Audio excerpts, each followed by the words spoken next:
नमस्कार प्रेक्षको. Hello doctor या प्रायोजित कार्यक्रमामध्ये मी डॉक्टर आकाश हरिश्चंद्र नमस्के तुम्हा सर्वांचं मनपूर्वक स्वागत करतो. प्रेक्षको, सकाळी उठल्यापासून आपल्या दिनचर्याची सुरुवात होते. दात घासणे, चहा नाश्ता करणे, तसेच आपल्या दिवसाची सुरुवात करण्याची तयारी करणे, या सगळ्या क्रिया तर महत्त्वाच्या आहेतच. पण त्यापेक्षाही महत्त्वाची अजून एक क्रिया आहे, ती म्हणजे स्नान किंवा आंघोळ. स्वच्छता तिथे आरोग्य असं म्हटलं जातं. स्नानाने फक्त शारीरिक स्वच्छताच नव्हे तर मानसिक उत्साहसुद्धा वाढतो. पण प्रेक्षको, तुम्हाला माहिती आहे का, चुकीच्या पद्धतीने जर स्नान केलं किंवा चुकीच्या वेळी जर स्नान केलं तर बऱ्याचदा केस गळणे तसेच दृष्टीहानी होणे यासारखे दुष्परिणामसुद्धा उद्भवतात. आश्चर्य वाटलं ना? तर प्रेक्षको, आयुर्वेदाने फार पूर्वीपासून स्नान कधी करावे, कधी करू नये, कोणी करावे, कोणी करू नये, तसेच कसे करावे या सर्वाबाबत सर्व वर्णन केलेले आहे. मग अशा या विषयावरती चर्चा व मार्गदर्शन होणे फार महत्त्वाचे आहे. याच अनुषंगाने आपण आजचा विषय निवडला आहे. पाहूया आजचा विषय काय आहे ते. विषय आहे स्नान आणि आयुर्वेद याबद्दलचे समज गैरसमज. विषय आहे स्नान आणि आयुर्वेद या विषयाचे समज आणि गैरसमज. आणि या विषयावरती तज्ज्ञ मार्गदर्शन आणि चर्चा करण्यासाठी आज आपल्यासोबत उपस्थित आहेत आयुर्वेदाचार्य, आयुर्विद्या पारंगत, राजवैद्य समीर गोविंद जमदग्नी सर. नमस्कार सर, कार्यक्रमात आपलं स्वागत आहे. नमस्कार. महाराष्ट्राला सुपरिचित असं व्यक्तिमत्व आहे सरांचं. तरीही नव्या प्रेक्षकांसाठी मी पुन्हा एकदा सरांची ओळख करून देतो. सर हे गेल्या 40 वर्षापासून पुणे, मुंबई व कोल्हापूर येथे यशस्वी आयुर्वेदिक चिकित्सक म्हणून कार्यरत आहेत. श्री विश्ववती आयुर्वेदिक रुग्णालय कोल्हापूर तसेच Nargis Dutt memorial cancer hospital Barshi येथे सर प्रमुख चिकित्सक म्हणून काम करतात. भारत सरकारने सरांना राष्ट्रीय धन्वंतरी पुरस्काराद्वारे सन्मानित केले असून नुकतेच सरांना भारत सरकारद्वारे राष्ट्रीय आयुर्वेद गुरु म्हणून सुद्धा सन्मानित करण्यात आले आहे. कॅन्सर, हृदयरोग, क्रिटिकल इलनेसेस, वंध्यत्व, गतिमंदत्व, मतिमंदत्व, पर्सनॅलिटी डिसऑर्डर्स या व इतर आजारांवर उपचारांमध्ये त्यांनी विशेष प्रावीण्य मिळवले आहे.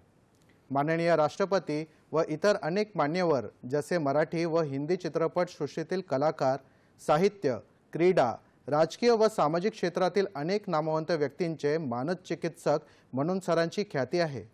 सरांच्या दवाखान्यामध्ये सरांच्या मार्गदर्शनाखाली आणि सल्ल्याने सर्व आजारांचे निदान व उपचार करण्यासाठी तसेच वेळेचा अपव्यय टाळून रुग्णाच्या सोयीसाठी एक्सपर्ट डॉक्टरांची टीम सतत कार्यरत असते. वैद्य समीर जमदग्नी सरांकडे श्री विश्वामृत आयुर्वेद अध्ययन या उपक्रमाद्वारे विद्यार्थ्यांना गुरुकुल पद्धतीने आयुर्वेदाचे शिक्षण विनामूल्य दिले जाते. चला तर मुख्य कार्यक्रमाकडे वळूया. सर पुन्हा एकदा तुमचं या कार्यक्रमामध्ये स्वागत आहे. सर आजचा आपला विषय एकदम सामान्य जनतेच्या नॉलेजमधला एकदम कॉमन विषय आहे, ज्याच्यामध्ये स्नान आणि आयुर्वेद याबद्दल आपण आज चर्चा करत आहोत. तर आयुर्वेदानुसार स्नानाची व्याख्या काय सांगितली आहे याबद्दल जरा सांगा. बरोबर आहे. कसं होतं, आपण दिनचर्येमध्ये बऱ्याच गोष्टी बघत असतो. अंगाला तेल लावणं, व्यायाम करणं, दात घासणं, गंडूश करणं वगैरे. तर त्याच्यात एक स्नानाचा उल्लेख जो आहे तो दिनचर्या अध्यायामध्ये आढळतो.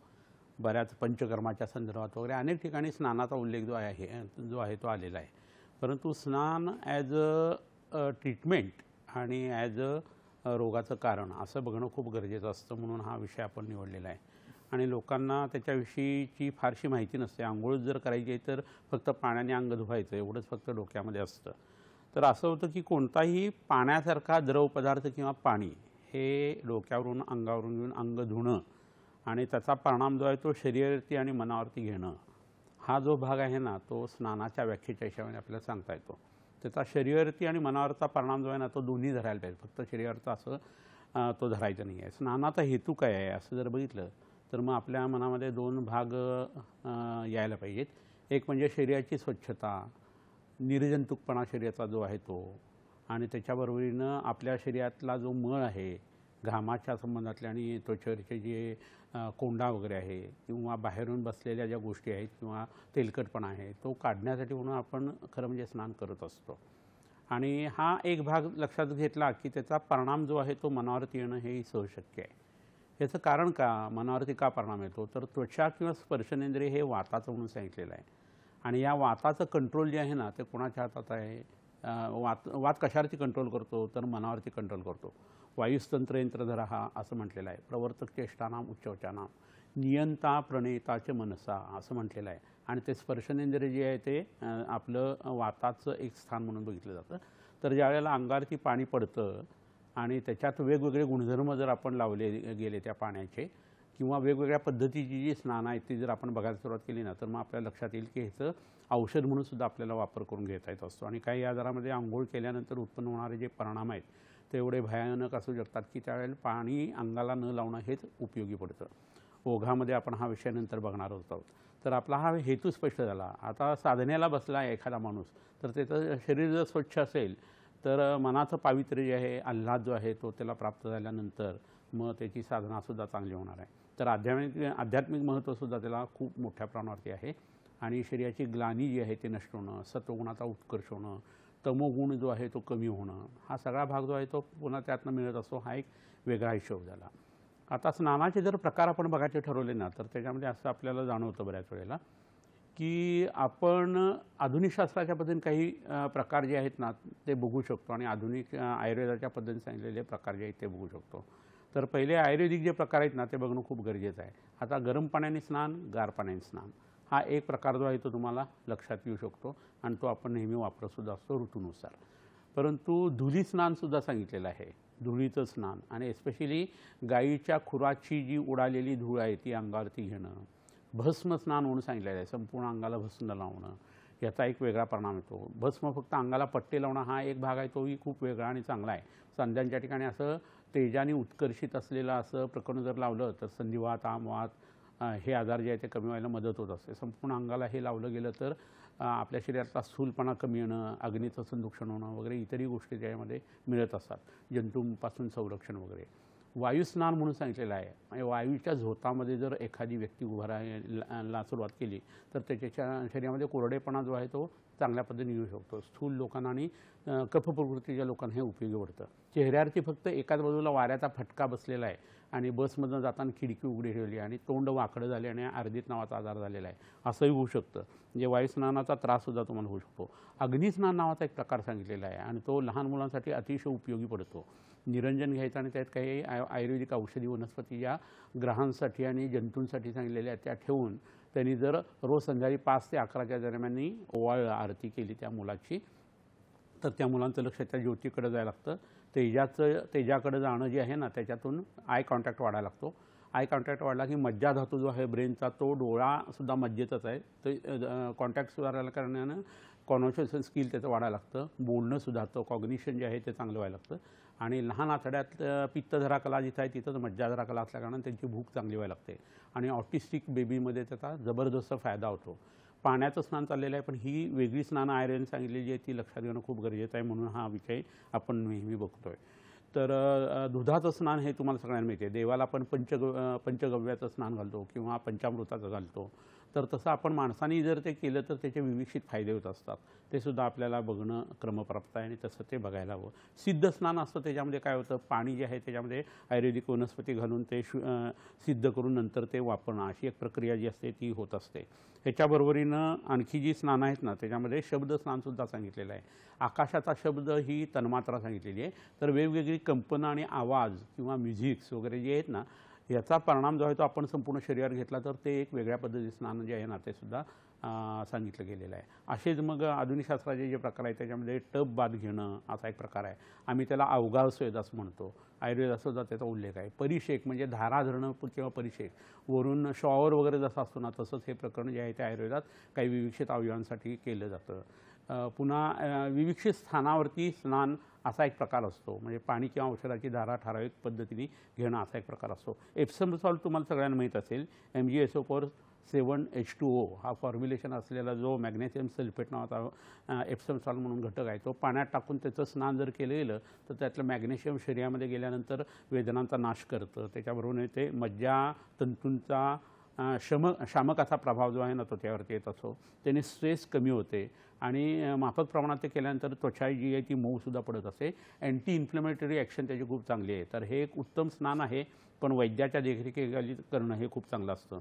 ह्याच्याबरोबरीनं अंशतः स्नानं जी सांगितली ते हाताला पायाला फक्त डोकं धुणं, फक्त पाय धुणं वगैरे अशा पद्धतीची असू शकतात. बेडवरती जे बेड रिडन लोक आहेत त्यांना विशिष्ट पद्धतीचं बेड स्नान जे आहे ना, म्हणजे ते शय्या स्नान या पद्धतीने येतं आणि ते करणं हे खूप उपयोगी पडत असतं. पॅराफिन जे आहे ते वितळून त्याचा शरीरावरती लेप करणं विविक्षित अवयवांच्यावरती असं केलं तर टेंडॉन्स किंवा लिगामेंट्स किंवा मांसाची जी ठिकाणं आहेत त्याच्यातली सूज वगैरे कमी येण्यासाठी आपल्याला त्याचा खूप उपयोग होतो. मिनिस्कस स्ट्रॉन झालेले लोक किंवा ज्यांचं लिगामेंट टेअर वगैरे आहे अशा लोकांना त्याचा उपयोग होतो. आयुर्वेदाचा जसा परिषेक वगैरेचा वापर केला आहे त्या पद्धतीने त्याचा उपयोग आपल्याला खूप चांगल्या पद्धतीने होऊ शकतो. तर हे सगळं होत असताना तीर्थस्नान हा एक प्रकार वेगळा असतो. आता हे तीर्थ म्हणजे खरं दोन पद्धतीचं आहे. पायऱ्या उतरून खाली गेल्यानंतर नदी वाहते तर ते एक तीर्थ आहे आणि घरी आपण पूजा करत असताना जेव्हा पंचायतन पूजा करतो त्यावेळेला जी षोडशोपचारी पूजा केली जाते त्यात तीर्थ टाकलं जातं. पाणी, दही, दूध, तूप, मध वगैरे आणि ह्या सगळ्या गोष्टी झाल्यानंतर निर्माल्य जे आहे ते त्याच्यातच पडत असतं आणि ते मेडिकेटेड वॉटर तयार होतं आणि ते तीर्थ सगळ्यांनंतर घ्यायचं असतं. पुन्हा प्रत्येकाने ती आरती जी असते ती करायची असते. म्हणजे त्याच्यात एक सायंटिफिक उद्देश असा आहे की ही सूक्ष्म औषधाची पद्धत आहे आणि पुराण सूक्ष्म चिकित्सा जी होती ना ती ऋग्वेदाच्या 10व्या मंडलातल्या वनस्पती वापरून आपल्याला करता येते आणि पंचायतन पूजेत जी दैवतं सांगितलेली जी आपल्या शरीरामध्ये आहेत तो धर्माकडे लावलेला हा भाग एवढ्यासाठी की लोकांनी ते करावं म्हणून. तर तीर्थ ह्या दोन पद्धतीचा जर विचार असेल तर नदीत वाहणाऱ्या पाण्यामध्ये या वनस्पतींची पानं, फुलं, फळं वगैरे पडतात आणि देवस्थानावरनं ती जात असताना संगम जिथं होतो त्या ठिकाणचं वातावरण एक वेगळी कॉस्मिक एनर्जी त्या ठिकाणी असते आणि मग त्याच्यामध्ये ते स्नान करणं तुम्हाला माहिती आहे. आता कुंभमेळा झाला आणि त्या कुंभमेळ्याची कथाही तुम्हाला माहीत असेल. समुद्रमंथनानंतर ते 4 ठिकाणी इथं भारतामध्ये अमृत पडलं त्या ठिकाणी तो कुंभमेळा भरतो. तर मानसिकता ही तशा पद्धतीने झाल्यानंतर पावित्र्य जे आहे ते आणखी वेगळ्या पद्धतीने येतं. स्वच्छतेचा भाग लक्षात घेऊन हे जर केलं गेलं तर त्याचा लौकिक आणि पारलौकिक असा दोन्ही फायदा जो तो होऊ शकतो. तर ह्या हिशोबाने आपण हे वर्णन सगळं बघणार आहोत की ज्याचा परिणाम आपल्या शरीरावरती आणि मनावरती कसा येतो. त्याच्यामागचं आयुर्वेदाचा टेक काय हे समजणं खूप महत्त्वाचं आहे. आयुर्वेदाची परिभाषा समजणं लोकांना अवघड जातं आणि म्हणून आधुनिक शास्त्राच्या बोलीमध्ये आम्हाला ते सांगा असं म्हटलं जातं. तर प्रत्येक वेळेला हे शक्य होईल असं नाही आहे. प्रत्येक शास्त्राची परिभाषा आहे. तबला शिकायचा असेल तर तीच परिभाषा तुम्हाला शिकायला पाहिजे. तुम्हाला वेगळ्या पद्धतीने कसं सांगता येणार आहे. तसा काही गोष्टी ज्या आहेत ना या आयुर्वेदाच्या परिभाषा समजून घेऊन जर तुम्ही करायला लागलात तर तुमच्या मनातले समज आणि गैरसमज जे आहेत ना ते उत्तम पद्धतीनं मार्गी लागू शकतात. तर ह्या पद्धतीचा हा जो विचार आहे ना तोच आपल्याला या लेक्चरमध्ये आणखी पुढं वाढवायचा आहे. बरोबर आहे सर. सर तुम्ही आधुनिक पद्धतीने जे स्नानाचे प्रकार सांगितले तर मग आधुनिक शास्त्रानुसार जर विचार केला तर थंड पाणी किंवा गरम पाण्याने जे आंघोळ केल्यानंतर नर्वस सिस्टम असो किंवा शारीरिक असो किंवा मानसिक असो यामध्ये काय बदल घडतात याबद्दल जरा सांगा. बरोबर आहे. तर त्याच्यामध्ये आपल्याला थोडक्यात काय करायला लागेल की स्नानाचे गुणधर्म जे आहेत ना ते बघणं गरजेचं आहे. आता गार पाण्याचं स्नान कोणाला सोसू शकतं. कफ प्रकृतीच्या माणसाला, वात प्रकृतीच्या माणसाला थंडाव्यामुळे त्रास होण्याची शक्यता आहे. पण ज्यांना कफ वाताची प्रकृती आहे अशा लोकांना गरम पाण्याने स्नान करणं, पित्त प्रकृतीच्या लोकांना थंड पाण्याने स्नान करणं हे चांगलं आहे. आणि जेव्हा तुम्हाला त्रास होत नसतो आणि तुम्ही तरुण असता त्यावेळेला गार पाणी तुम्हाला मानवतं. पण रक्तदाबाचा त्रास सुरू झाला, आधुनिक शास्त्राची रक्तदाबाची गोळी सुरू झाली आहे तर मग तुमचं उष्णता शरीरातली कमी झाल्या कारणानं तुम्हाला थंडी जास्त वाजायला लागते आणि वय 50च्या पुढे गेल्यानंतर वातात आली की झाली की नक्की घडणार आहे. तर गृहस्थाश्रमी लोकांनी गरम पाण्याचा वापर करावा असं म्हटलं गेलेलं आहे. डोक्यावरती कोमट किंवा गार पाणी घ्यावं, डोक्यावर कधी गरम पाणी घेऊ नये आणि आपल्या संपूर्ण अंगावरती, खांद्यावरती तुम्ही गरम पाणी घेऊ शकता. तरीसुद्धा जिनॅटल ऑर्गन जे आहेत ना त्या ठिकाणी गरम पाण्याचा जास्ती वापर करणं हे टाळायला पाहिजे. बर्नची जेव्हा आपण व्याख्या बघतो त्यावेळेला जिनॅटल ऑर्गनला झालेला बर्न जो आहे ना तो लाईफ थ्रेटनिंग असतो. तर गरम पाणी तिथं पडणं हे योग्य नाही आहे. कारण टेस्टिकलमध्ये तयार होणाऱ्या ज्या स्पर्मॅटोजेनेसिससारख्या प्रक्रिया आहेत त्याच्यामध्ये जे एन्झाईम्स असतात त्यातला प्रोटीन मॉलिक्युल आणि सॉल्ट मॉलिक्युल जो आहे तो जादा उष्णतेने सेपरेट होतो आणि शुक्रजंतूवरती त्याचा परिणाम होऊ शकतो. तर ह्या सगळ्या गोष्टी लक्षात घेऊन तिथं कोमट पाणी वापरणं किंवा गार पाणी वापरणं हेच केलं जायला पाहिजे आहे. आणि हा एक भाग लक्षात घेतल्यानंतर तुमच्या असं लक्षात येईल की पाण्याचे गुणधर्म जे आहेत ना त्याच्यानुसार आपल्या शरीरावरती येणारा परिणाम आणि मनावरती येणारा परिणाम हा आयुर्वेदाने बघितलेला आहे. अगदीच संदूषण करणारं असं आंघोळ किंवा स्नान सांगितलेलं आहे. कारण थंडीच्या दिवसात आता आपल्याला सकाळी उठल्या उठल्या भूक लागते, रात्र मोठी असते हा एक पहिला भाग, झोप पूर्ण झालेली असते आणि रोमरंध्र असतात ती आकुंचित होतात. तिथला जो देहोष्म आहे तो आत जातो आणि पोटातली भूक वाढवतो असं आयुर्वेदाचं म्हणणं आहे. नेमकं हेच प्रकरण पाणी गरम असो किंवा गार असू दे. गरम पाणी निखाऱ्यावर टाकल्या निखारे काय भपकन पेटणार नाही आहे, ते विझणारच आहेत. कारण पाण्याची प्रकृती किंवा स्वभाव काय आहे, थंड आहे. त्यामुळे अंगावर ती गरम पाणी पडू दे किंवा गार पडू दे, तुम्ही अंग पुसत असताना रोमरंध्र संकुचित होतात आणि तुमची भूक वाढते. आणि त्यामुळं स्नानाच्या गुणधर्मामध्ये पहिल्यांदा तुम्हाला हे लक्षात घ्यायला पाहिजे की आपली भूक कशामुळे वाढते ते. हे वृक्ष सांगितलेलं आहे, मनाला आणि शुक्रधातूला हितकारक असं सांगितलं आहे. कारण भूक वाढली की सगळ्यात अन्नाचं पचन व्यवस्थित होणार आहे, सगळे शरीरातले धातू जे आहेत ते उत्तम पद्धतीने तयार होणार आहे. आयुष्य म्हणजे आयुष्याला हितकारक असं स्नान आहे. कारण तुमची भूक वाढली तर अग्नी चांगला, तुमचा ब्रेन चांगला आणि तुमचं संपूर्ण आरोग्य चांगलं म्हणून तुम्ही दीर्घायुष्य होता. म्हणून रोज स्नान करणं हे खूप गरजेचं आहे. जेवण करून स्नान जर केलं तर राजयक्ष्म्यासारखा आजार त्यातून उत्पन्न होऊ शकतो. त्यामुळे उठल्या उठल्या आंघोळ करणं, सगळ्या गोष्टी आणि त्याच्या पूर्वकर्म काय करायचं ही आपण नंतर बघणारच आहे. बलवर्धक आहे. अग्नी वाढला की सगळ्या शरीरातली बलं वाढतात. अग्निमूलम बलम पुसाम असंच म्हटलेलं आहे. त्यामुळे तुमचा अग्नी जर वाढला तर तुमच्या शरीरातल्या ओजापासून उदान धातूचं बळ, मांसाचं बळ वगैरे या सगळ्याच गोष्टी ज्या आहेत त्या उत्तम पद्धतीने वाढतात. शरीरातली कंड जी आहे ती, क्लेद शरीराचा, घाम जो आहे तो, मळ जो आहे तो, हा आणि ग्लानी, हे सगळं जे प्रकरण आहे ते या पाण्याने तुम्हाला उत्तम पद्धतीने स्नानाचा फायदा म्हणून आपण त्याच्याकडे बघू शकतो. ह्याच्याबरोबर अंगातला दाह जो आहे तो त्यांनी नष्ट होतो.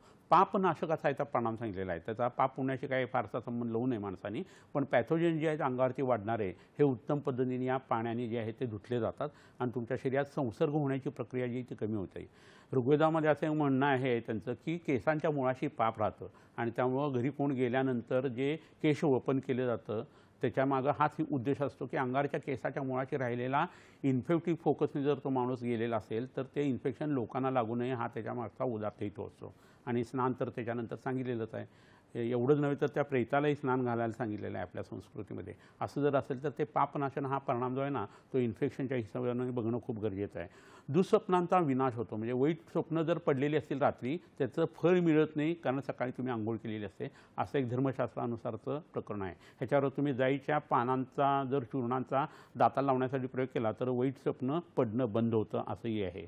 पवित्रपणा वाढतो, कांती आपली जी आहे ती सुधारते आणि त्याच्यावर रक्तपित्त, तृष्णा वगैरे असे जे आजार आहेत ना रक्ताच्या संबंधाने ते सुद्धा पाण्याच्या स्नानाने कमी येत असतात. मग तुम्ही गरम पाणी वापरा, गार वापरा किंवा औषधी सिद्ध जेल वापरा. तर हे काही त्याचे आपण गुण बघितलेले आहेत. आणखी जे गुण आहेत ते आपण पुन्हा बघणार आहोत. खूपच छान सविस्तर अशी माहिती सांगितली सर तुम्ही. प्रेक्षको, चर्चा रंगत चाललेली आहे. आपण ही चर्चा पुढे नेणारच आहोत. त्यासोबत सरांनी आपल्यासाठी काही आरोग्यदायी टिप्ससुद्धा आणले आहेत. ते कोणते पाहूया, पण एका छोट्याशा विश्रांतीनंतर. कुठेही जाऊ नका, पाहत राहा तुमचा आवडता कार्यक्रम हॅलो डॉक्टर. स्नान आणि आयुर्वेद, समज गैरसमज. श्री विश्वामृत आयुर्वेदीय चिकित्सालय, पत्ता Siddhi platinum 1369 Sadashiv Peth off Bajirao road, Natoba Ganpati जवळ, पुणे 411030. शाखा पुणे, मुंबई, कोल्हापूर. दूरध्वनी क्रमांक 8087732333 तसेच 7774919193 आणि 9595810727. Email shriviswamrut@gmail.com. तर ब्रेकनंतर तुमचं पुन्हा स्वागत आहे. सरांनी आपल्यासाठी काही आरोग्यदायी टिप्स आणले आहेत. कोणते ते पाहूया. टिप नंबर 1, सकाळी आवळ्याचा मुरंबा थोड्याशा गाईच्या तुपासह घेणे. संध्याकाळी 1 चमचा गुलकंद 1 कप दुधासह घेणे आणि रात्री हरितकी चूर्ण 5 ग्राम ते 10 ग्राम गरम पाण्यासह घेणे. डोक्याला खोबरेल तेलाचा मसाज करणे आणि भ्रामरी प्राणायाम करणे या गोष्टी केल्यास निरोगी माणसाचे सतत रागवणे व चिडणे कमी होते. हा प्रयोग सतत 42 दिवस करावा. टिप नंबर 2, पाव चमचा दुधाच्या साईसह 2 ग्रॅम ओला हळदीचे चूर्ण आणि 2 ग्रॅम सागरगोट्याचे चूर्ण एकत्र करून गरम पाण्यासह संध्याकाळी घेतल्यास रक्तदाबाच्या औषधांचे दुष्परिणाम यावर अप्रतिम फायदा होतो. हे औषध निरंतर घेता येते.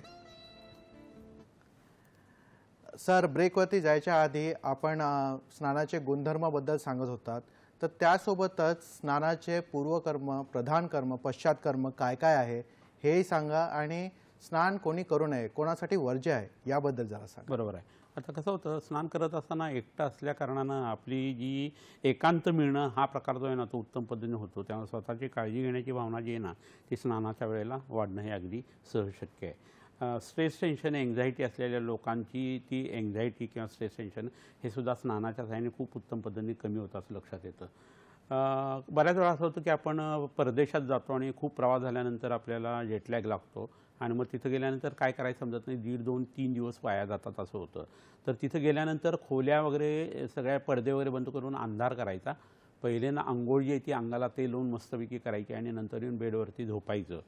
तर हे जर केलं गेलं तर अंगाचं अभ्यंग लावलेलं तेल आणि अंधार केल्या कारणानं आपला ब्रेन जो आहे तो शांत होतो आणि तिथला सर्कॅडियन रिदम जो आहे तो तुमच्या बायोकेमिस्ट्रीशी मॅच होतो आणि तुमचा जेटलॅग आहे तो लगेच निघून जातो. तर ही गोष्ट करायला तुम्हाला 3 ते 4 तास पुरतात आणि तुमची इफिशियन्सी जी आहे ती वाढते आणि 3-4 दिवस तुम्हाला पुढं काम जे आहे तर तेवढ्याच एन्थुजियाझमने तुम्ही करू शकता. तर ही गोष्ट तुम्ही लक्षात घेणं खूप गरजेचं आहे. इथं मला तुम्हाला काही गोष्टी सांगणं हे गरजेचं आहे आणि तो विषय खूप महत्त्वाचा आहे म्हणून तुम्हाला सांगतो. आपल्या शरीरात वेगवेगळे ॲक्सिस असतात. तसं स्किन आपली आणि ब्रेन यांचा ॲक्सिस किंवा लिंक असते आणि ती बाय डायरेक्शनल अशी आहे, दोन्ही बाजून आहे. म्हणजे दुहेरी त्याचा परिणाम जो आहे तो होत असतो. आता संपूर्ण शरीरामध्ये आपल्या कॉर्टिझॉल वाढलं समजा, तर हे वाढल्यानंतर आपल्या त्वचेवरती त्याचा परिणाम येतोही दिसतं. आर्टिकेरिया किंवा शीतपित्त उठतं किंवा सोरायसिससारखा आजार असतो किंवा ॲकिनी वगैरे जे आहेत ते त्याच्यामुळे वाढतात असं आपल्या लक्षात येतं. आणि हे मज्जातंतूंचा प्रभाव जो आहे ना आपल्या त्वचेतला, तो जो आहे ना तो या ब्रेनकडनं आहत होत असतो. तर कॅल्सिटोनिन नावाचा असा एक द्रव्य आहे शरीरामध्ये ज्याचा थायरॉईडशी संबंध आहे, आपल्या स्किनशी संबंधी आहे, किडनीशी संबंध आहे आणि आपल्या ब्रेनशी संबंध आहे. तर हा सगळा जो ॲक्सेस आहे त्याचा परिणाम त्या कॅल्सिटोनिनवरती येत असतो. समजा काही न्यूरो ट्रान्समिटर्स आहेत सेरोटोनिनसारखे किंवा डोपामाइनसारखे, तर हे आपल्या स्किनमध्येही तयार होतात आणि ब्रेनमध्येही तयार होत असतात. तर तुमच्या शरीराला लागलेलं औषध, मग तो उठण्याचा लेप असेल, लेप लावलेला असेल, सुगंधी तेल असेल, साधं तेल असेल, पाणी असेल, सिद्ध जल असेल, पंचामृत असेल, पंचगव्य असेल किंवा इतर कोणताही द्रव पदार्थ असेल एप्सम सॉल्टसारखा, त्याचा परिणाम तुमच्या ब्रेनवरती येणार आहे, त्याचा परिणाम तुमच्या किडनीवरती येणार आहे, त्याचा परिणाम तुमच्या कॅल्शियमवरती येणार आहे, तुमच्या हाडांच्यावरती सुद्धा त्याचा परिणाम येतो. म्हणजेच तुम्हाला आंघोळीचा फायदा जो आहे तो ब्रेनसाठी सुद्धा येणार आहे, वृक्कासाठी सुद्धा येणार आहे, हाडांसाठी सुद्धा येणार आहे. आणि ज्यावेळेला एखादी गोष्ट ब्रेनवरती आणि वृक्कावरती काम करते तेव्हा ती हृदयासाठी सुद्धा उत्तम काम करत असते. हे सगळं लक्षात घेतलं ना की अंगाची सुगंधी तेलं, कानामध्ये घालायची औषधं आणि तेलं, मुखामध्ये राहायची औषधी तेलं किंवा तूपं किंवा काढे, ह्या सगळ्या गोष्टींना एक वेगळी डायमेन्शन किंवा हे जे आहे ना परिस्थिती उत्पन्न होते आणि ती समजून घेतली की मग आयुर्वेदशास्त्र काय आणि त्याची गरिमा काय हे लोकांच्या लक्षात यायला लागतं. हे एवढं सगळं विस्ताराने सांगण्याचं कारण असं आहे की त्यावेळेस जो गंध येतो त्याचा सुगंध, त्याचा इतर इंद्रियांच्यामध्ये कसं होतं की स्पर्श आहे, डोळ्याने बघणं आहे, कानाने ऐकणं आहे, तर तुमच्या थॅलॅमसमधनं ह्या ज्या गोष्टी असतात ना त्या सगळ्या ज्या आहेत त्या वरती डोक्यामध्ये चढत असताना आपल्या सेरिब्रल कॉर्टेक्सकडे जात असताना त्याला क्रॉस करून जात असतात. पण गंध ही प्रक्रिया अशी आहे की गंध घेतल्या घेतल्या तो आपल्या सेरिब्रल कॉर्टेक्समध्ये जात असतो. म्हणजे सुगंधी तेलं, सुगंधी उठणी ही दिवाळीच्या वेळची आपण लावण्याची जी परंपरा आपल्याकडे आहे ते रोज करायला आयुर्वेदाने सांगितलेलं आहे. त्याचं कारण हे आहे, तुमचं शारीर मानस आरोग्य सुधारणं ह्याच्यासाठी हे करणं गरजेचं आहे. आता स्ट्रेस, टेन्शन आणि एन्झायटी इतकी वाढलेली आहे, शर्यती इतक्या वाढलेल्या आहेत, सगळीकडं प्रत्येकजण धावत असतो. अशा वेळी ह्या गोष्टी जर केल्या तर तुम्ही मनाने सक्षम होणार आहे. तुम्हाला साधना करायला वेळ नाही आहे, तुम्हाला माळ घेऊन बसायला वेळ नाही आहे, तर ॲटलिस्ट ही गोष्ट तरी तुम्ही 10 ते 15 मिनटं करणं हे खूप गरजेचं आहे. आणि हे म्हणून आत्ताचं जे रिसर्च आहे किंवा संशोधन आहे ते मुद्दामून तुम्हाला सांगितलं. म्हणजे जुन्या ऋषीमुनींनी किती व्यवस्थितरित्या ती दिनचर्या आखलेली होती ह्याचा विचार जो आहे ना तो आत्ता बघितल्यानंतर थक्क व्हायला होतं. तर आता हे सगळं बघितल्यानंतर तुम्हाला पूर्वकर्म जे आंघोळीचं आहे ते सांगणं खूप गरजेचं आहे. तर पहाटे लवकर उठणं हे खूप गरजेचं आहे आणि ते उठल्यानंतर मग तुम्हाला मलमूत्र विसर्जनाचा वेग यायला पाहिजे आणि त्या पद्धतीने तो साफसफाई तुमची जी आहे ती व्हायला पाहिजे. त्याच्यानंतर मग तुम्ही दात जे आहे ते घासायला पाहिजे, जीभ जी आहे ती स्वच्छ करायला पाहिजे. जीभ स्वच्छ करणं म्हणजे जिभेचं आंघोळ आहे खरं म्हणजे एका पद्धतीने जर बघितले तर ग्लॉसोफेरिंजियल नर्व आणि फेसियल नर्व जी आहे तिथे लागलेली ती पॉन्स आणि मेड्युला ऑब्लिंगेटामधनं येत असते, जिथं तुमच्या हृदयाची धडकन आणि तुमचा श्वास हा जो आहे ह्याची केंद्र आहेत. म्हणजे जीभ घासणं नुसतं चव चांगली लागण्यासाठी आणि जीभ स्वच्छ होण्यासाठी नाही आहे, तोंडाचा आवाज जाण्यासाठी नाही आहे, त्याच्यामागं विविक्षित गोष्टी आहेत. तोंडामध्ये तेल धरणं, गुळण्या करणं, कानामध्ये आणि नाकामध्ये औषध घालणं, डोळ्यामध्ये मृदू अंजन करणं, हे सगळं केल्यानंतर मग तुम्हाला अंगाला तेल लावायचं आहे. हे सगळं केल्यानंतर मग तुम्हाला उठणं वगैरे लावून आंघोळ करायची आहे. म्हणजे हे पूर्वकर्म एवढं केल्याशिवाय तुम्हाला खरं म्हणजे स्नानाची परमिशन नाही. हे जर केलं तर तुम्हाला पुरेपूर त्याचा लाभ होईल. आणि माझा असा दावा आहे तुमच्यासमोर की 3-4 दिवस तुम्ही आयुर्वेदिक पद्धतीने दिनचर्या पाळून बघा, तुम्हाला 5-6 वर्ष तरुण झाल्यासारखं नक्की वाटायला लागेल. आणि असं तुम्ही निरंतर करायला लागला तर 100 वर्ष जगण्यासाठी जी प्रक्रिया आहे ना, तीच त्याच्यामध्ये आखलेली आहे असं आपल्या लक्षात यायला लागतं. तर हा जो महत्त्वाचा भाग झाला तो पूर्वकर्माचा झाला. आता प्रधान कर्म असताना अंघोळ ही गार पाण्याने करत असाल तर उघड्या जागेवरती चालेल, गरम पाण्याने करणार असेल तर बंदिस्त जागेतच पाहिजे. अंग ओलं राहिलं म्हणून बिघडत नाही मुलांचं वगैरे, पण एकदा तुमचं अंग ओलं झालेलं आहे आणि तुम्ही अंघोळ थांबवली तर त्याच्यावरती जे वारं लागतं त्यांनी तब्येती बिघडतात. आणि म्हणून बंदिस्त जागेत गरम पाण्याने अंघोळ करणं हे गरजेचं आहे.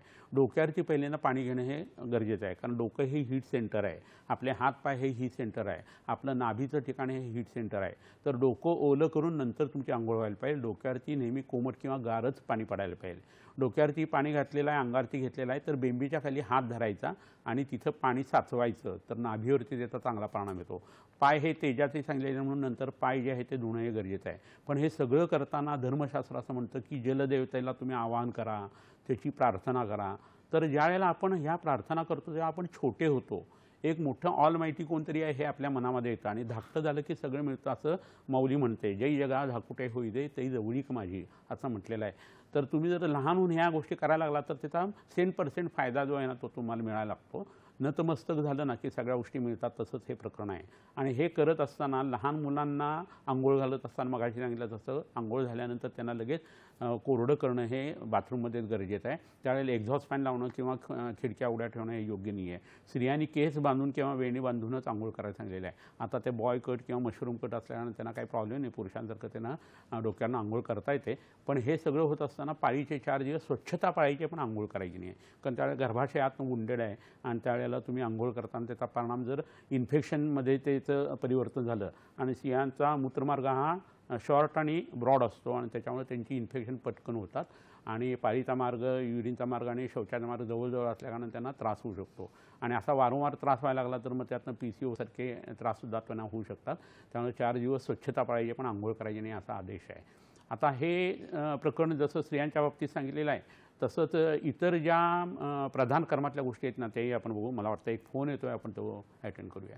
सर, चर्चेच्या वळणावरती आपल्याला एक ईमेलद्वारे प्रश्न विचारला गेलेला आहे अजिंक्य गोळेजी यांनी. आणि तुम्ही जे सांगतायत प्रधान कर्म त्याच्याशी संलग्न असा हा प्रश्न आहे. त्यांनी विचारला आहे की प्रकृतीनुसार कोणकोणते स्नान करावे आणि त्याच्यामध्ये प्रकृतीनुसार किंवा दोषानुसार जर त्वचाविकार झाले असेल तर त्यामध्ये कोणकोणते स्नान करावे आणि सूर्यनमस्कार किंवा एक्सरसाइज नंतर स्नान करता येतं का? बरोबर आहे. खूप सुंदर प्रश्न विचारलेला आहे. प्रकृतीच्या विषयी तर मी बोललेलोच होतो. पित्त प्रकृती आहे, पित्त वात प्रकृती आहे, वात पित्त प्रकृती आहे. तर तुम्हाला गार पाणी जे आहे ते सोसू शकतं. एकांतिक पित्ताला तर काहीच प्रॉब्लेम नाही आहे. कफ प्रकृती आहे, वात प्रकृती आहे, तर तुम्हाला गार पाणी सोसवणार नाही, तुम्हाला गरमच पाणी घ्यायला पाहिजे आहे. तुम्ही तरुण आहात तर तुम्हाला या गोष्टी बऱ्याचशा मानवतात. प्रत्येक गोष्ट तरुण वयात मानवत असते, पण तरुणपण ही म्हातारपणाची पहिली पायरी आहे, हे कुठंतरी विसरून चालणार नाही. त्यामुळे 35च्या पुढं तरी तुम्ही हा विचार करणं महत्त्वाचं आहे. आईच्या अंगाचं प्यालेलं दूध जे आहे ना त्याच्या स्टेम सेल्स आपल्याला 35 वर्षापर्यंत मदत करतात. नंतर शरीर पडायला लागतं आणि ते पडायला लागलं की आपण मन आपलं जे आहे ते कधी म्हातारं होत नाही, शरीर होतं. आपण त्या धुनकीत राहायचं नाही की आपण असेच राहणार आहोत म्हणून. असं बऱ्याच वेळा होतं, म्हणून ही गोष्ट सांगितली आणि त्यानुसार अंघोळ जी ती केली जायला पाहिजे. त्वचाविकार असताना अंघोळ करणं हे बहिपरिमार्जन आहे. तर बहिपरिमार्जन करत असताना त्या पाण्यामध्ये सिद्ध औषधी घालून तुम्ही अंघोळ करत असाल तर ते बरोबर आहे. परंतु आयुर्वेदाने अंतपरिमार्जन म्हणजे आत न कोठा साफ झाल्याशिवाय तुम्ही बाहेरून काय लावू नये असं सांगितलेलं आहे. तर तुम्ही पहिल्यांदा पंचकर्म जे आहे ते त्याच्यासाठी करून घ्यायला पाहिजे. पथ्य पाळायला पाहिजे, झोपेचे नियम, ब्रह्मचर्याचे नियम पाळायला पाहिजेत आणि मग आंघोळीचा विचार करायला पाहिजे. तो जास्त योग्य होईल. थोडंसंच कुठंतरी रिंगवरून इन्फेक्शन वगैरे आहे आणि तुम्ही त्याचा विचार करत असाल तर कडुलिंबाचं सिद्ध स्नान तुम्ही करू शकता. अनंतामंजेष्ठी किंवा हरिद्रेचं स्नान जे आहे ते तुम्ही करू शकता. हे तुम्ही करू शकत असता. परंतु व्यायाम केल्यानंतरची अंघोळ हा एक वेगळा प्रकार जो आहे ना तो लक्षात घेणं खूप गरजेचं आहे. तर व्यायाम जो आहे आयुर्वेदाने सांगितलेला तो पहिले ना अंगाला तेल लावल्याशिवाय करायचाच नाही आहे. त्यामुळे तुम्ही जॉगिंगसाठी बाहेर पडताय, तुमचं वय 35 आहे, केस भरपूर आहे तुम्हाला आणि डोक्यावरती आणि पळताय तुम्ही, तर अंगाला तेल लावता तुम्ही पळायला लागला तर तुमचं फिजिक चांगलं राहील, हृदयाची कॅपॅसिटी तुमची वाढेल, पण तुम्हाला टक्कल पडायला सुरुवात होईल, तुमची चिडचिड व्हायला लागेल, तुम्हाला रिंकल्स लवकर यायला लागतील. कारण पित्त आणि वाताला वाढवणारं व्यायामाचं प्रकरण आहे. तर आधी तुम्ही अंगाला तेल किंवा तूप लावायला पाहिजे आणि मग माफक अर्धशक्ती व्यायाम करायला पाहिजे. तर सूर्यनमस्कार घातल्यानंतर किंवा योगासनं केल्यानंतर वगैरे जो भाग आहे ना, तो लक्षात घेतला तर केव्हाही तुम्ही नंतर 15 ते 20 मिनिटानंतर आंघोळ करू शकता, त्याला काही प्रॉब्लेम नाही आहे. पण एरोबिक्स जे आहेत ते किंवा कार्डिओव्हॅस्क्युलर एक्सरसाइज आहेत, टेकडी चढणं नावाचा एक खूप प्यारा प्रकार असतो बऱ्याच लोकांना. तर टेकडी चढणं हे आयुर्वेदाने त्रिदोषकारक सांगितलेलं आहे. हृदयाचे विकार त्यांनी वाढतात, तुमचा स्टॅमिना वाढला असं तुम्हाला वाटेल, पण हृदयाचे स्नायू तुमचे वीक होत जातात आणि तुमच्या शरीरातला रसधातू जोपर्यंत यापन करतो तोपर्यंत तुम्ही तरुण असता. वय वाढेल तसं रसात यापन कमी होतं आणि प्रत्येक अवयव थकणारा आहे, पहिल्यासारखा चांगला तयार होणार नाही आहे. टेलोमियर्स जे असतात शेपट्या त्या कमी होतात पेशींच्या, असंही लक्षात आलेलं आहे जीच्या. आणि ते लक्षात कशाने आलेलं आहे तर पित्ताने वाढल्या कारणाने माणूस जो आहे तो मरणाप्रत जास्ती जात असतो, तर त्याला कॉम्पेन्सेट करणं हे गरजेचं आहे. तर आयुर्वेदाचा टेक हा ह्या पद्धतीने आहे, तो लक्षात घेणं गरजेचं आहे. आता प्रधान जे कर्म होतं त्याच्या बाबतीत आपण आंघोळीच्या बाबतीत बघत होतो. तर अंगाला साबण लावावं का असा एक प्रश्न येतो. तर त्वचा विकार असताना साबण न लावणं चांगलं, कारण त्यात कॉस्टिक गोष्टी खूप असतात आणि अशा वेळेला उठण्याचा वापर करणं खूप चांगला आहे. सुगंधी उठणं असेल आणि मुगाचा तेलात बेस असेल ना, मुगाच्या पिठाचा, तर त्याचा खूप चांगला उपयोग होतो. मसुराचा असेल तर रंग चांगला जो आहे तो येतो. परंतु आपल्या लघुत्रयीमध्ये आयुर्वेदातल्या आवळ्याची पावडर अंगाला लावायला सांगितलेली आहे. अंगाला तेल लावणं, उठणं म्हणून आवळ्याची पावडर वापरणं आणि च्यवनप्राशसारखं औषध रोज सकाळी जर घेतलं तर शरीराची अंगावरती रिंकल्स येत नाही, मांसाचं शैथिल्य कमी होतं, केस काळे राहतात आणि माणसाला हाडं वगैरे जी ती बळकट होऊन त्याचं पोषण त्वचेवाटेसुद्धा व्हायला लागतं. तर हा भाग खूप महत्त्वाचा आहे आणि तो लक्षात घेणं खूप गरजेचं आहे. बरोबर आहे. सरांनी आपल्याला फार सविस्तर असं स्नानाबद्दल सांगितलं आहे. आपण ही चर्चा पुढे नेणारच आहोत. त्यासोबत सरांनी काही आरोग्यदायी टिप्ससुद्धा आणलेले आहेत, ते सुद्धा पाहणार आहोत, पण एका छोट्याशा विश्रांतीनंतर. कुठेही जाऊ नका, पाहत राहा तुमचा आवडता कार्यक्रम हॅलो डॉक्टर.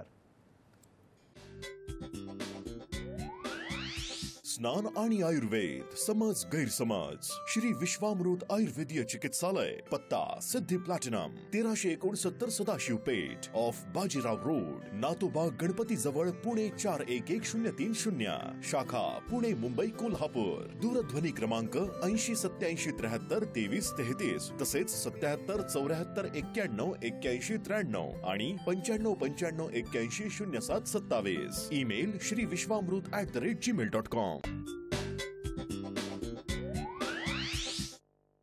तर ब्रेक नंतर तुमचं पुन्हा स्वागत आहे. सरांनी आपल्यासाठी आणखीन काही आरोग्यदायी टिप्स आणले आहेत. कोणते ते पाहूया.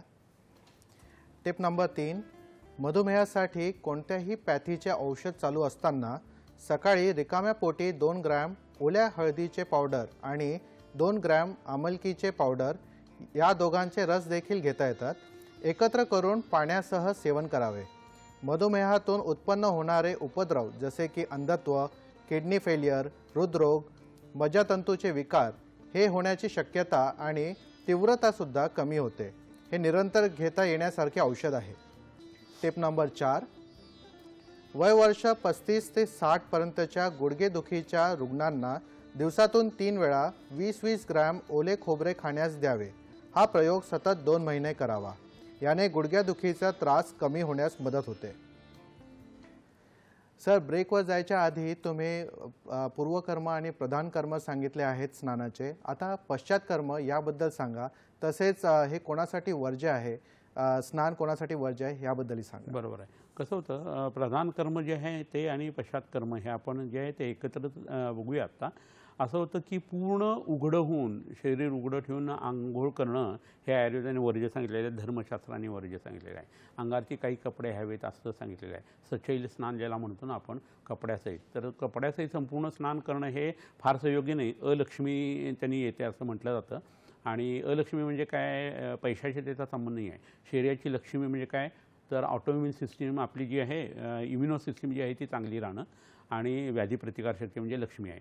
तर तुम्ही घाण कपडे आहेत आणि अंगावरती पाणी पडलं तर ते घाणच राहणार आहे आणि ते अंगावरती तसं राहिलं तर लक्ष्मीकारक असल्याने आणि तुमची इम्युन सिस्टीम मार खायला लागते.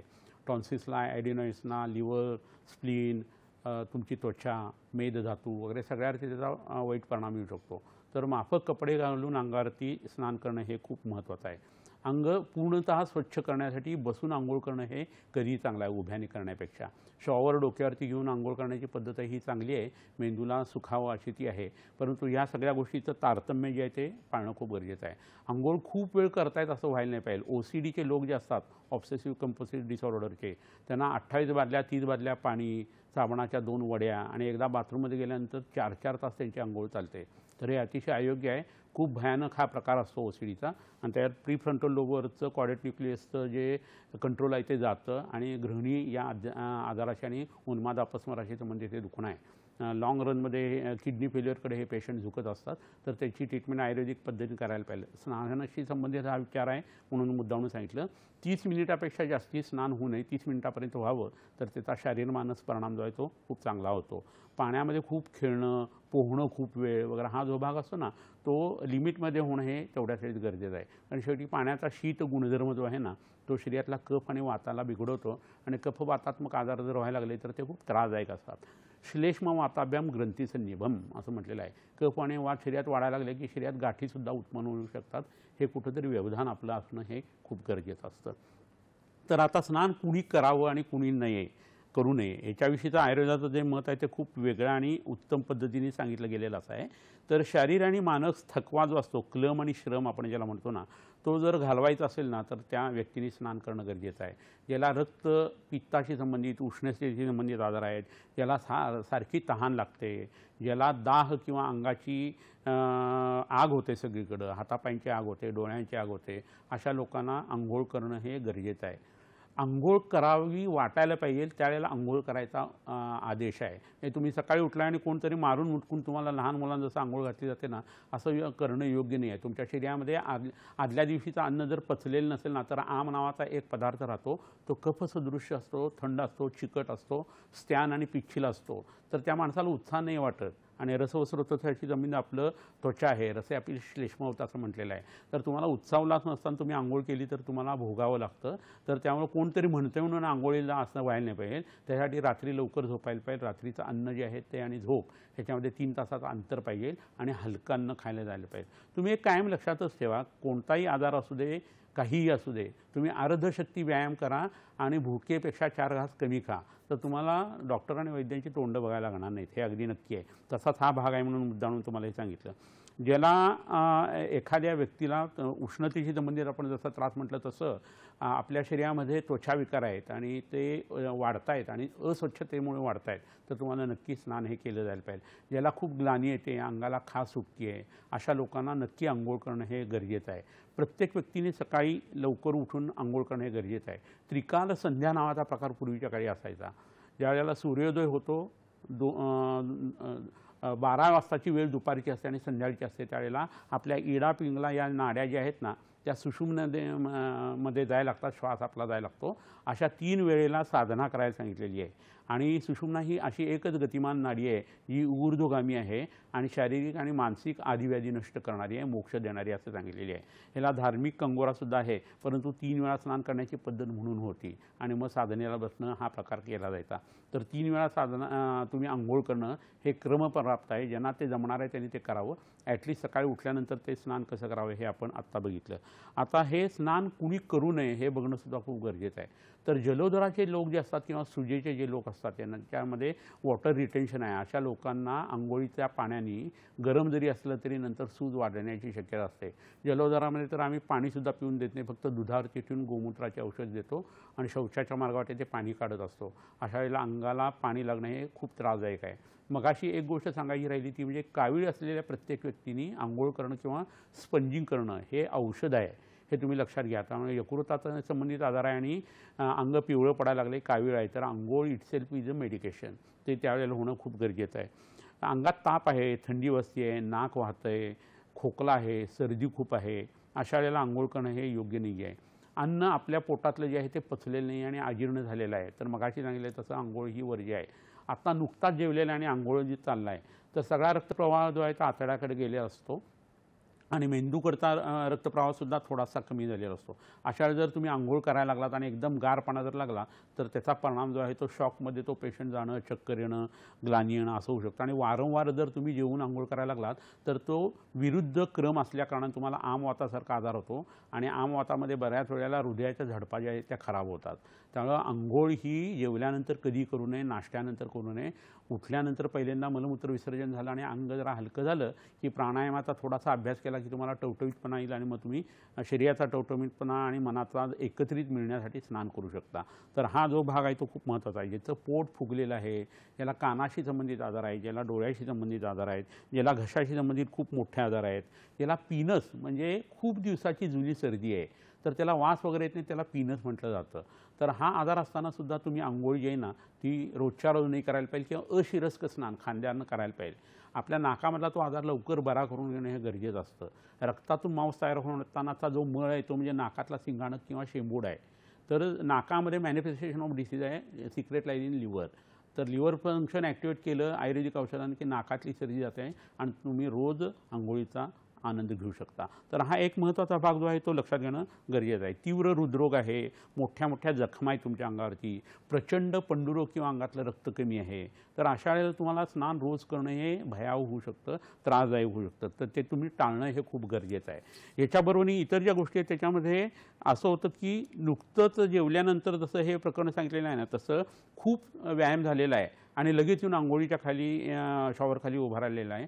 हा भागसुद्धा फारसा चांगला नाही, कारण शरीरात उष्णता आहे आणि त्यावेळी एकदम गार पाणी तुमच्या अंगावरती पडलं तर तोसुद्धा व्यत्यास सेवा आहे. उन्हात येऊन पाणी पिणं, उन्हात येऊन अंघोळ करणं यांनी त्वचारोग उत्पन्न होतात.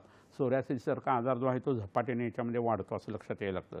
तर न थांबणारी फीट एखाद्या व्यक्तीला असेल, उन्माद मोठ्या प्रमाणावरती असेल तर अशा लोकांनी अंघोळ जी आहे ती माफक प्रमाणात करायला पाहिजे, हेच करायला पाहिजे किंवा वैद्याच्या सल्ल्याने करायला पाहिजे.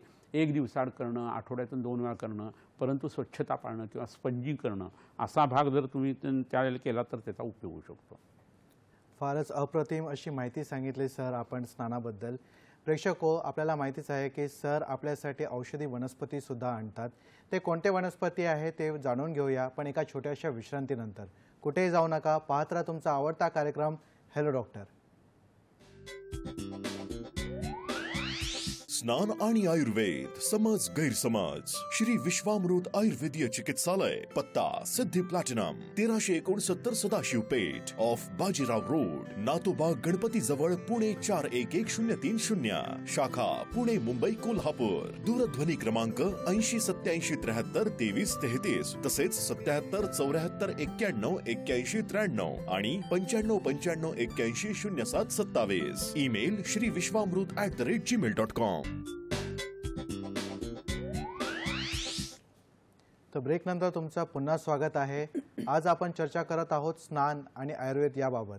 तर सर एक प्रश्न नेहमीच आपल्याला पडतो की आपण आज रिसर्चच्या युगामध्ये आहे, त्याचं संशोधन होत राहतं. तर स्नानाबद्दल काही संशोधन झालं आहे का, त्याबद्दल जरा सांगा. बरोबर. आपल्या शरीरातला सगळ्यात मोठा अवयव जो आहे तो म्हणजे त्वचा आहे आणि हे जर लक्षात घेतलं तर अंघोळीचा परिणाम संपूर्ण शरीरावरती किती चांगल्या पद्धतीने आपण घेऊ शकतो की वाईट पद्धतीने आपण अंघोळ न करण्याचा परिणाम भोगू शकतो. या दोन्ही गोष्टी लक्षात घेणं गरजेचं आहे. तर अंघोळ ही 30 मिनिटं केली तर स्ट्रेस, टेन्शन आणि एन्झायटी जी आहे ना ती कमी व्हायला मदत होते. शरीराची ग्लानी कमी होणं हा भाग तर त्याच्यात घडतो, परंतु बुद्धिस्मृती आणि एकाग्रतेवरती त्याचा अप्रतिम फायदा होतो. शरीरामध्ये सत्वगुणाचा उत्कर्ष होतो. तर हे सगळ्या संशोधनाशी संबंधित अशा समोर आलेल्या अशा या गोष्टी आहेत. ह्याच्यावरून असं होतं की एरोमा स्नान जे असतं ना, म्हणजे बऱ्याच वेळा रोजमेरी किंवा पेपरमिंट किंवा लेमन किंवा लव्हेंडर वगैरे हे जे गंध आहेत ना त्याचे पाण्यामध्ये मिक्सिंग केल्यानंतर त्या पाण्याचं जर स्नान केलं गेलं ना तर इरिटेबल बॉईल सिंड्रोममध्ये, क्रोन्स डिसीज जो आहे त्याच्यासाठी खूप चांगला फायदा होतो असं लक्षात येतं. त्या पाण्याचा जो आहे तो स्पर्श आणि त्यावेळेला येणारा गंध ह्यांनी आपल्या मनाच्या देशाची जी मशागत होते ना ती खूप उत्तम पद्धतीने उपयोगी होते. मग अशी जे OCDचं प्रकरण मी सांगितलं, उन्माद सांगितले, वेगवेगळे मेनिया असतात, वेगवेगळे फोबिया असतात, सिझोफ्रेनियासारखा आजार असतो. तर यामध्ये विविध स्नानं जी आहेत ना एरोमा थेरपीमधली ती खूप उपयोगी पडतात. ह्याच्याबरोबरीने मूड जे आहे ते उत्तम पद्धतीने सुधारतात. यकृत आणि पित्ताशयाचं काम जे आहे ना तर या सिद्ध जल स्नानाने खूप चांगल्या पद्धतीने सुधारतं. त्वचेतून आपल्या घाम जो बाहेर पडतो त्या दर 100 स्वेट ग्लँड जे आहेत ना त्याच्यानंतर त्याच्याबरोबर एक अशी असते की त्यातनं युरिया बाहेर सेपरेट होत असतो, बाहेर पडत असतो. तर तुमची किडनी जर फेल व्हायला लागली आहे, किडनी फेल्युअरकडे तुम्ही चाललेला आहेत, तर सिद्ध जलस्नान किंवा आगद स्नान म्हणून आहे. त्या पिंपामध्ये औषधी आगद स्नानामध्ये बसायचं. आगद म्हणजे काय, शरीरातल्या विष नष्ट करणाऱ्या गोष्टी. तर कृमीनाशक पेय आणि आपल्या शरीरामध्ये जी विष आहे ती नष्ट करणाऱ्या पेया, अशा 2 चरक संहितेमध्ये अध्याय नंबर 2 जो आहे अपामार्ग तंडुली अध्याय, त्यामध्ये या यवागू आलेले आहेत. त्या पोटात घ्यायच्या आणि औषधी आगद जी असतात विष नष्ट करणाऱ्या गोष्टी पाण्यात टाकायच्या आणि त्याच्यामध्ये अवगा करायचं, म्हणजे डुंबून बसायचं. तर तुमच्या किडनी फेल्युअरच्या लोकांना क्रिएटिन लेवल आणि ब्लड युरिया जो आहे ना तो कमी होण्यासाठी त्याचा उपयोग होत असतो. आणि भूक वाढायला लागते, सूज कमी येते, मळमळ ओकारी कमी येते, अन्न जायला लागतं, जिरायला लागतं. तर हा एक करण्यासारखा प्रकार आहे. सोनाबाथ जो असतो ना त्याच्यामध्ये कोरडी हवा जी आहे, उष्ण हवा, ती वापरली जाते आणि त्या डायस्टॉलिक ब्लड प्रेशर जे आहे ना ते उत्तमपणे कमी येतं असं संशोधन आता त्याच्याविषयी झालेलं आहे.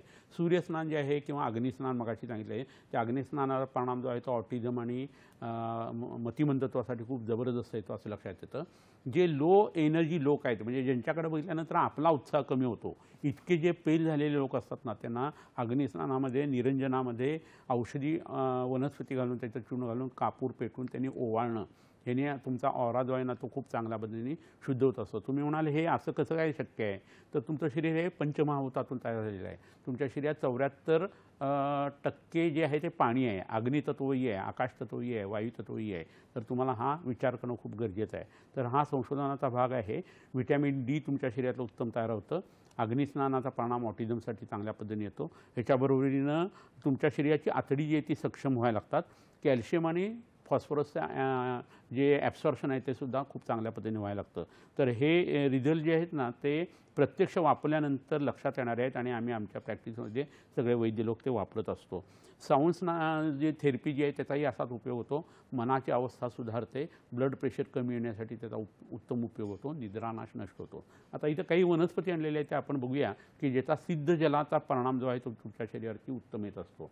तर इथे एक वनस्पती तुम्हाला सगळ्यांना माहीत असलेली आहे ती म्हणजे रुई. तर रुईची पानं जी आहेत ती कुस्करून जर 1 बादली पाण्यात 1 पान टाकलं ना तर संधिवात आणि आमवात, एस्पेशली सांधे सुजणं हा जो प्रकार आहे ना त्यातला ताप जो अंगातला आहे तो निघून जातो, सूज कमी येते आणि रोज हे स्नान 3 महिने जर केलं तर उत्तम पद्धतीने आमवाताचा त्रास कमी व्हायला सुरुवात होते. दुसरी ही वनस्पती आहे, ही निर्गुंडी नावाची वनस्पती आहे. बेल जेव्हा शंकराला आपण व्हायला मिळत नाही त्यावेळेला हे 3 पानाचा निर्गुंडीचा जी वनस्पती ती वापरता येते. तर ह्याचा कल्क जो आहे तो गरम पाण्यामध्ये टाकून त्यांनी जर आंघोळ केली तर आमवात आणि संधिवाताला जसा रुईचा परिणाम आला आहे तसा त्याने येतो. अंगारची सूज यांनी कमी येते, स्पेशली म्हातारपणीची पायाची सूज आहे ती उत्तम पद्धतीने कमी येते. डोळ्याखालची सूज म्हणजे अक्षिकूट शोधसुद्धा यांनी कमी येतो. आणखीन एक वनस्पती आहे इथं आणि ती म्हणजे शेर नावाची ही वनस्पती आहे. याचाही तसाच उपयोग होतो. याच्या काड्या ज्या आहेत त्या गरम पाण्यामध्ये टाकून त्याचं स्नान जर केलं गेलं तर संधिवात, आमवात आणि जॉईंट पेन जे आहे ना ते उत्तम पद्धतीने कमी येतं. एस्पेशली ल्युपसचे जे लोक असतात आणि ज्याच्यामध्ये सांध्यांच्यावरती आघात झालेला असतो अशा लोकांना हे खूप उपयोगी पडतं.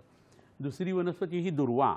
तर या दुर्वांचा रस पोटामध्ये घेणं आणि दुर्वांच्या पाण्याने स्नान करणं असं जर केलं तर सेक्स्युअल ऑर्गन्स जे आहेत ना त्यांचं आरोग्य सुधारतं, वजन कमी यायला आणि उत्तम पद्धतीने मदत होते. तर ह्याचाही वापर तुम्ही करून घेणं गरजेचं आहे. ह्याच्याबरोबर ती काय होतं की अंगाची उष्णता यांनी कमी होते आणि दाह कमी होतो, रंग उजळतो. त्यामुळे हे करणं खूप गरजेचं आहे. तुलसी स्नान, जो नित्य तुळशीची सेवन करतो, सेवन याचा अर्थ काय, प्रदक्षिणा घालणं, खाणं, त्याची चटणी घेणं वगैरे अशा सगळ्या गोष्टी जर तुम्ही केल्या ना तर कलीची बाधा त्याला होत नाही असं म्हटलं जातं. तर कली शब्दाच्या आली कलह म्हणजे भांडणं सतत होणं, चिडकेपणा जास्त होणं, वेगवेगळ्या घाणेरड्या सवयी असणं, हे सगळं जे आहे ना ह्या तुळशीच्या ॲरोमानी कमी होत असतं. तर तुळशी सिद्ध स्नान जर केलं ते विष्णूंना घालायचं आहे. हे स्वतः विष्णूची जी कल्पना आहे ती तुमच्या शरीरात जागवायची आहे, विष्णू तत्व तुम्हाला तुमच्या शरीरात जागवायचं आहे. तर तुम्हाला याचा वापर करून घेता येईल. कडुलिंबाच्या वनस्पतीविषयी काय सांगावं, मी बऱ्याच वेळा या गोष्टी सांगितलेल्या आहेत. तर हे कडुलिंबाची पानं जी आहेत ती त्वचा विकारासाठी उत्तम पद्धतीने स्नानातून फायदा करत असतात. इथे एक वेगळं द्रव्य तुम्हाला दाखवतो. ही जटामासी म्हणून वनस्पती आहे. मावसी तिक्ता कषायाचं मेधाकांती बलप्रदा स्वाद्वी हिमा त्रिदोषास्त्र विसर्पदाह कुष्ठनूत असे जे संस्कृतमध्ये गुणधर्म सांगितलेले आहेत. ही कांतीवर्धक वनस्पती आहे. यांनी वेगवेगळ्या पद्धतीने नजर लागणं हा जो प्रकार असतो ना, आता प्रत्येक भावनेला मॉलिक्युल्स आहेत हे सिद्ध झालेलं आहे. तर ह्या पाण्याचा ॲरोमा स्नान जर तुम्ही घेतलं ना तर लहान मुलांच्यामध्ये खूप अप्रतिम परिणाम येतात. वारंवार आजारी पडणं त्यांचं कमी होतं. स्ट्रेस, टेन्शन, एन्झायटी, राजकारणी लोक किंवा ॲक्टर लोक किंवा वकील लोक जे आहेत ते, किंवा ज्यांना खूप विचार करायला लागतो, अशा सगळ्या लोकांनी ह्याची जर आंघोळ केली तर त्यांच्या शरीरामध्ये 14 दिवसामध्ये फरक पडायला सुरुवात होतात आणि मनामध्येही फरक पडतात. मनाचं रिफ्लेक्शन शरीरावर येतं, शरीराचं मनावरती येत असतं. तर अशा काही वनस्पती मधला दुवा असतात, त्याच्यातली ही वनस्पती आहे. आणखीन एक वनस्पती इथं मी तुम्हाला दाखवू इच्छितो आणि ती म्हणजे हरसिंगार किंवा पारिजातक. तर पारिजातकात हा स्वर्गीय वृक्ष असं म्हटलं जातं. तर ज्यांना साधना उत्तम व्हावी वाटते, नामस्मरण व्हावं वाटतं, अशा लोकांनी याच्या फुलांचं जे पाणी आहे त्याचं स्नान करणं हे खूप अप्रतिम उपयोगी पडतं. ह्याच्याबरोबरीने अंगामध्ये येणारा चातुर्थिक ज्वर, दर 4 दिवसांनी येणारा ताप, दर वाढदिवसाला आजारी पडणारे लोक असतात आणि हट्टी ज्वर म्हणजे रोज 3 सांजेला अंगामध्ये ताप भरतो असे जे लोक असतात ना, त्यांनी याच्या पाण्यात स्नान करणं हे अतिशय अप्रतिम पद्धतीने उपयोगी पडत असतं. शेवटची एक वनस्पती तुम्हाला सगळ्यांना माहीत असेल ती म्हणजे हळकुंड. तुम्हाला माहिती आहे, हळदीचा वापर तुम्ही शिजवलेली हळद किंवा न शिजवलेली हळद या पद्धतीने करा आणि पाण्यामध्ये टाकून त्याचं जर तुम्ही स्नान करत गेलात तर शरीरातले वेगवेगळे आजार नष्ट होतात. हळद आणि कडुलिंब एकत्र टाकलं तर धनुर्वाताचा सोडून बाकीचे जंतू जे आहेत ना, क्लॉस्ट्रिडियम टिटॅनी सोडून बाकी सगळ्यावरती त्याचा खूप चांगला परिणाम येतो. तर ह्या तुम्ही ह्या सगळ्या गोष्टींचा वापर करून बघणं गरजेचं आहे आणि आरोग्य प्राप्त करून घेणं हे तुमचा अधिकार आहे. फारच सुंदर आणि सविस्तर अशी माहिती सांगितली सर तुम्ही स्नान आणि आयुर्वेद या विषयाबद्दल. सर, आज आपण इथे आलात, आमच्या प्रेक्षकांच्या प्रश्नांची उत्तरे दिली, तसेच त्यांचे मोलाचे मार्गदर्शनही केले. या सर्वांसाठी मी प्रेक्षकांतर्फे आणि सह्याद्री वाहिनीतर्फे तुमचे आभार मानतो. धन्यवाद सर. नमस्कार. प्रेक्षको, आजचा आपला कार्यक्रम तुम्हाला कसा वाटला हे आम्हाला नक्की कळवा. आमच्या सोशल मीडियावरती जे आहे hellodoctor2026@gmail.com. वेळ झाली आहे तुमची रजा घेण्याची. पुन्हा भेटूया एका नव्या विषयासह तुमच्या आवडत्या कार्यक्रमामध्ये, ज्याचं नाव आहे हेलो डॉक्टर. तोपर्यंत स्वस्थ राहा, मस्त राहा, हसत राहा. धन्यवाद.